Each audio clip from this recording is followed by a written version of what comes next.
Hello, my name is Dakota Walker. I wanted to read a little section to you guys from Flight of Basa XIV today. Kind of give you a little taste. This is chapter 14, part 14. So the following 9 days were more of the same. No day too eventful, no lives were at any risk of being lost.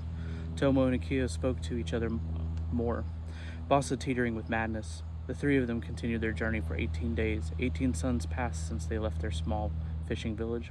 Akio and Tomo started looking thin for their normal weight. Basa looked the same. His eyes were wider than usual.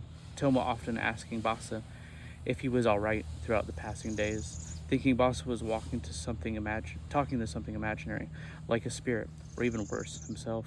Tomo and Akio bonded over the extra talking as Basa started changing. Basa compared to a wild animal some days. Maybe a fox or a black bear would be what his spirit contained. Basa went to pick berries, fruits, and wild foraged greens. The three of them continued to move through the wilderness at a decent pace. Basa would educate Tomo and Akio about the wild plants. The two looked shocked as Basa just now started educating them about all the edible flora in the forest. Maybe Akio, and Tomo were feeling more animal-like, and Basa's eccentricities were too much to bear in such poor of a state. My feet cannot take much more, claimed Akio, as he stopped to peel back his old calloused blisters. Not much longer and we'll be at the village. Basa encouraged Akio to not give in to his pain. Look, ginseng, Basa shouted with excitement. Basa quickly yanked the small plants from the ground, root and all. Tomo looked perplexed as Basa ready to fire. It is only midday, Tomo said as he wondered why they were stopping to build a fire. Yes, we need to rest now that we have medicine, Basa said to answer Tomo. Akio chimed in, medicine? Yes, medicine. The both of you need to know this plant, by leaf, by stem, by smell, and especially by the shape of the root. Basa explains as he handed each of them a plant stem. They followed Basa's lead. As he took the stem and chewed, so did Akio and Tomo. Basa made a special tea with a small amount of freshly harvested root. He tucked the rest away in his satchel. Soon Akio and Tomo felt pain slip away, and the chaos in their minds vanished. Strange how they felt like they were sick and needed the ginseng. Turns out, Basa had not changed at all. Tomo and Akio were facing fatigue they had never faced before. The continued pain and tasking nature of the trip soiled their thinking. Basa smiled at the two of them as he prepared the tea, spitting out the stem as Tomo and Akio quickly followed. Everything I know about plants I learned from my father. As a child, he would walk me through the woods with Kyoko. We would learn names, leaf patterns, root structures, bark density, and even the fragrance of every type of flora. Basa took a breath, but wanted Tomo and Akio to continue to trust. He desired for the two to learn much along this trip. In a way, it was his way of passing down his father's teaching. Tomo and Akio felt better and told Basa they were ready to continue their journey. Basa informed the two that the tea was tricky and they needed to stay put, instructing the two to focus on building a shelter for the night. Basa spoke after a few moments of silence. Soon it will rain. Tomo and Akio started building a shelter out of sticks and leaves.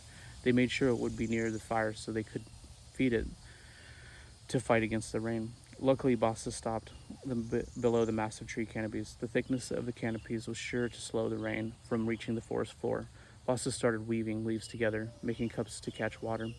Basa always carried small bamboo, string-like fibers in his satchel, made tying things together easier. Akio and Tomo often felt baffled by trying to understand how the Itake family could make so much use of one plant.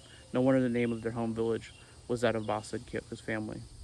They thought this, but they knew that the village name meant big bamboo. Basa's family cultivated this plant for so many generations that they took the name of the plant they grew. Their small river village adopted the name as Basa and Kyoko's parents were the first to lead people to the area. Tomo and Akio spent a fair while making a half-circular shaped shelter around the fire, enough space made for the three of them to sleep comfortably and keep dry.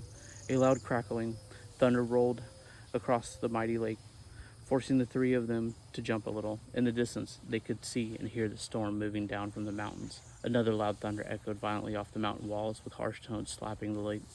Rain did not fall right away. The flashing lights sent Akio and Tomo into the newly made shelter. Basa continued sitting on a large stone. He looked stoic, all perched on a rock, not afraid of anything as he sampled his newly found yellow fruit. Tomo and Akio found Basa more amusing and less mad after drinking the ginseng tea. A heavy rain started in, and you could hear it racing through the forest.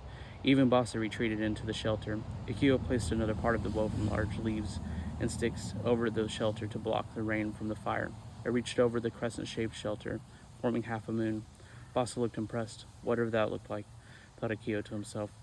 Akio thought to keep a stack of wood dry next to him in his part of the shelter. He continued to stoke the fire throughout the night. Basa switched from whittling to writing after some time passed. Toma already sleeping as his snoring broke up the cadence of the falling rain. Although the rain started up, Basa was glad to see a change in pace. A much-needed rain fell throughout the night. And so this book is based 907 Japan. I have other videos on it, stuff like that, but it's just like a chapter I wanted to share because it doesn't really give away too much about the story, but it's also enough information to see if it could strike your interest. It is very nature involved. There's three characters. There's a protagonist and antagonist. There's also a secondary storyline in this with Kyoko. She's back in the river village. There's magical realism. It's historical fiction. It's philosophical in certain ways. But anyways, if you get a chance, check it out. Flight of Basa. It is a little clunky in the first edition, not gonna lie, but I really do like this original edition. I talk about that in another video. And another thing to look for if you want something that's a little more smooth to read, still has some issues, but it's in cultivated yarns, which that's where I do my current updates and stuff like that on this story. Thank you, and I hope you have a good day.